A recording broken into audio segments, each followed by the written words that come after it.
If you are not composting and helping the earth because you think you need a yard, I'm here to tell you you're wrong.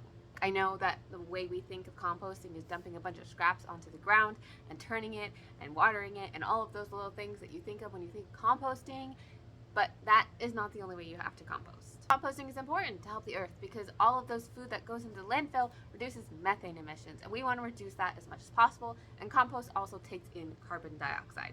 So it does two things to help get rid of some of those greenhouse gases, so it is very important. There are different options than just putting things in a yard. You don't even need a yard, okay? Because there are different types of composting methods that can be done in your apartment, on the countertop, all of those things.